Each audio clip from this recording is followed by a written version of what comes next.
یہ عناصر کا پرانا کھیل، یہ دنیا دوں، یہ جو دنیا ہے یہ کیا ہے؟ عناصر کا پرانا کھیل ہے، ایلیمنٹس، سالمات، ایٹمز، انہی کی اکھیڑ پچھاڑ ہے نا جس کا یہ کھیل چل رہا ہے۔ یہ عناصر کا پرانا کھیل، یہ دنیا دوں کہتے ہیں پست کو، بہت گھٹیا، یہ گھٹیا دنیا جو ہے، یہ دنیا زمین۔ یہ لفظ جواب شکوہ میں اقبال نے بھی استعمال کیا ہے کہ شوخ و گستاخ یہ پستی کے مکین کیسے ہیں، یہ زمین کے رہنے والے کیسے شوخ اور گستاخ ہے، کس طریقے سے شکوہ کیا ہے اللہ سے۔ تو اسی طرح وہ ابلیس کہتا ہے یہ عناصر کا پرانا کھیل، یہ دنیا دوں۔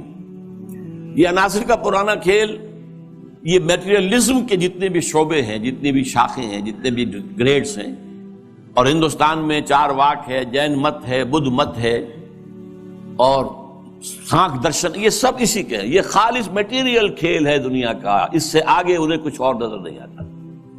دنیا کی حقیقت خالص مادہ ہے، مادے ہی کی بنیاد پر یہ دنیا ہے۔ ساکنان عرش اعظم کی تمناؤں کا خون،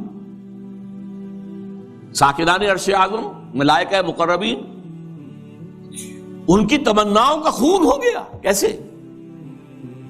جب اللہ نے کہا تھا وَإِذْ قَالَ رَبُّكَ لِلْمَلَائِكَةِ إِنِّي جَاعِلٌ فِي الْأَرْضِ خَلِيفَةً، تو فرشتوں نے ذرا استفہام کیا تھا نا، قَالُوا وَتَجْعَلُ فِيهَا مَن يُفْسِدُ فِيهَا وَيَسْفِكُ الدِّمَاءَ وَنَحْنُ نُسَبِّحُ بِحَمْدِكَ وَنُقَدِّسُ لَكَ۔ ہم تسبیح و تقدیس کے اندر لگے ہوئے ہیں، ہم خادمان، ہم حاضر ہیں، ہم سب کام کر رہے ہیں۔ ابلیس اس کو انٹرپریٹ کر رہا ہے کہ اصل میں وہ خود خواہش مند تھے خلافت کے، تو ان کی تمنا کا خون ہو گیا جبکہ آدم کو خلافت دے دی گئی۔ یہ عناصر کا پرانا کھیل، یہ دنیا دوں، ساکنان عرش اعظم کی تمناؤں کا خون، اس کی بربادی پہ آج آمادہ ہے وہ کارساز جس نے اس کا نام رکھا تھا جہان کاف و نو۔ یہ اللہ کے امر کن سے کائنات وجود میں آئی تھی نا۔ اچھا وہ اس کو نہیں مان رہا، وہ سراسر نام یہ رکھا گیا ہے، اب اللہ جانو، یہ اللہ ہی جانتا ہے کہ اس کے دماغ میں کیا خناس ہے، لیکن اللہ نے جو یہ کہا ہے کہ یہ کن سے بنایا ہے، کن فیکون۔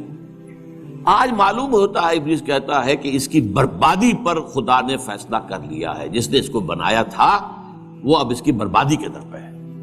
اس کے دونوں معنی ہو سکتے ہیں، ایک تو یہ بھی کہ اسے محسوس ہو رہا ہے کہ قیامت اب قریب آ رہی ہے، یہ کھیل جو ہے اور یہ خیر و شر کی کشاکش ستیزہ کار رہا ہے ازل سے تا امروز، چراغ مصطفی سے شرار بولابی، یہ جو ہے اب آخری اینڈ پہ آ رہا ہے اس ڈرامے کا۔ یہ ڈرامہ دکھائے گا کیا سین، پردہ اٹھنے کی منتظر ہے نگاہ۔ تو جیسے کہ یہ بات کہی گئی ہے، یہ ڈرامہ جو ہے اب ختم ہونے کو، اقبال نے بھی اس کو کہا ہے، دنیا کو ہے پھر مار کا روح و بدن پیش، تہذیب نے پھر اپنے درندوں کو ابھارا، اللہ کو پامر دیے مومن پہ بھروسہ، ابلیس کو یورپ کی مشینوں کا سہارا۔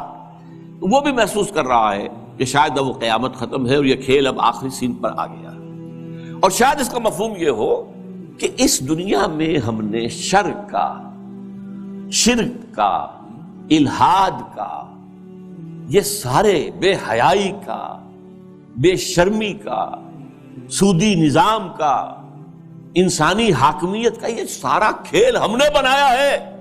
معلوم ہوتا ہے کہ یہ اب ختم ہونے پہ ہے، معلوم ہوتا ہے کہ یہ اب وہ جو کارساز ہے وہ اب اس کو آخری جو ہے اس مقابلے کے اندر ملیا بیٹ کر دینے کے در پہ ہے۔ اس کی بربادی پہ آج آمادہ ہے وہ کارساز جس نے اس کا نام رکھا تھا جہان کاف و نو، اور اس کے بعد اب لافظ نہیں کر رہا ہے میں نے یہ کیا، میں نے یہ کیا، میں نے یہ کیا، میں نے یہ کیا۔ کون ہے جو میرے اس سارے معاملے کو ختم کر سکے؟ میں نے دکھلایا فرنگی کو ملوکیت کا خواب۔ فرنگی ویسٹرن امپیریلزم، ملوکیت کا خواب، دنیا فتح کرو، کولونائز کرو، یہ تو پہلا خواب تھا، لیکن اس کے بعد انہوں نے اس سے بہتر خواب دیکھ لیا ہے کہ خامخواہ جا کر آکوپائی کرنے سے کیا فائدہ ہے۔ سودی نظام میں اور بینکنگ کے نظام میں اور انٹرنیشنل کمپنیوں کے نظام میں اور گلوبلائزیشن کے ذریعے اور ٹرپ کے ذریعے سے خون چوستے رہو، وہ رہے اپنی اپنی جگہ پر، ہم وہاں جا کر ان پر حملہ کریں گے، انہیں فتح کریں گے، تو رد عمل بھی تو پیدا ہوگا نا، خونریزی بھی تو ہوگی۔ وہ کوشش بھی کرتے رہیں گے کہ وہ آزادی حاصل کریں، ہمیں ماریں گے۔ تو اب یہ جو نیا امپیریلزم ہے، مالیاتی امپیریلزم، یہ اب ہے، یہ سارا خواب فرنگی کو میں نے دکھایا ہے، میں نے دکھلایا فرنگی کو ملوکیت کا خواب، میں نے توڑا مسجد و دیر و کلیسا کا فسون۔ یہ مسجد اور دیر اور کلیسا اور مندر اور یہ اور وہ، اس کا سارا اثر میں نے ختم کر دیا۔ کیا کیا؟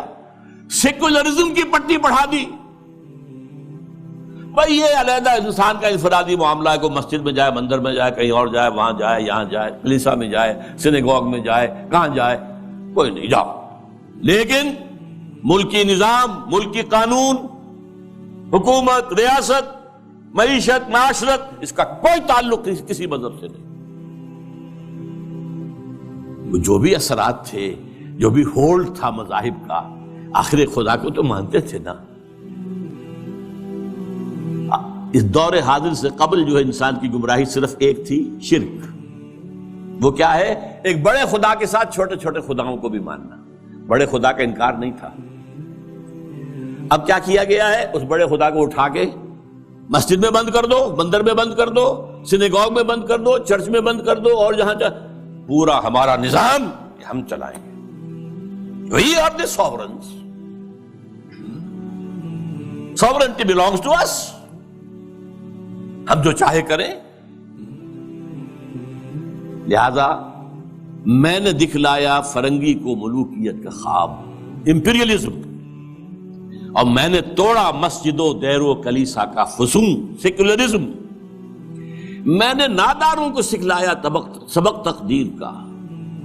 ناداروں کو، غریبوں کو میں نے کہا بھائی ٹھیک ہے، یہ تمہاری قسمت ہے، تم کسان ہو، ہاری ہو، تمہاری قسمت یہی ہے، اس کی طرف سے ہے، رب کی طرف سے ہے۔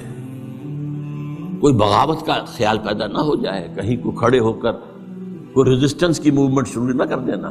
تقدیر ہے، تن بے تقدیر، تقدیر کے حوالے۔ میں نے ناداروں کو سکھلایا سبق تقدیر کا، میں نے منعم کو دیا سرمایہ داری کا جنون۔ یہ لفظ منعم جو ہے عربی کا، یہ منعم بھی ہو سکتا ہے، منعم بھی ہو سکتا ہے۔ منعم اس میں فاعل ہے، منعم اس میں مفعول ہے۔ منعم نعمتیں دینے والا، منعم جس کو نعمتیں دی گئیں۔ یعنی یہ بھی ہو سکتا ہے کہ پہلے جن کے پاس دولت ہوتی تھی وہ اس کو خیرات کرتے تھے، صدقات کرتے تھے، خیر کے کاموں میں لگاتے تھے، پن کے ثواب کے کاموں میں لگاتے تھے۔ میں نے اس کے بجائے کہا بیگم پاگل ہو گئے ہو، جمع کرو سرمایہ داری۔ میں نے منعم کو دیا سرمایہ داری کا جنون، اور جس کے پاس فاضل سرمایہ دولت اللہ نے دی تھی، اس کا جو طریقہ تھا کہ یسألونک ماذا ينفقون قل العفو، میں نے کہا نہیں، جو بھی ہے جمع کرو۔ جمع فاوعا، جس نے جمع کیا اور خوب پھر سینت کر رکھا، سنبھال کر رکھا، بچا کر رکھا۔ یا کہا جمع مالا وعددہ یحسب ان مالہ اخلدہ۔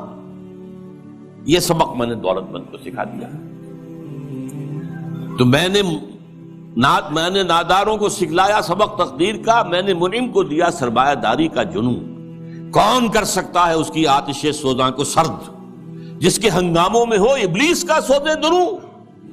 کون ہے؟ میں نہیں ماننے کو تیار کہ ہمارے اس پورے کھیل کو کوئی طاقت ہے ایسی کہ جو ختم کر سکتی۔ یہ لافظ نہیں کر رہا ہے، آخر کچھ خود سیلف ایشورنس کے لیے بھی، کچھ ساتھیوں کے بھی دل بڑھانا ہوتا ہے نا۔ آخر چاہے آدمی دیکھ رہا ہو کہ I am fighting a losing battle, لیکن پھر بھی ساتھیوں کو تو برقرار رکھنے کے لیے دل بڑھانا، کوئی دل جوئی کرنا، کوئی حوصلہ دینا۔ کون کر سکتا ہے اس کی آتش سوزاں کو سرد، جس کے ہنگاموں میں ہو ابلیس کا سودے دروں، اور جس کی شاخیں ہوں ہماری آبیاری سے بلند؟ کون کر سکتا ہے اس نخل کہن کو سرنگوں؟ بس یہ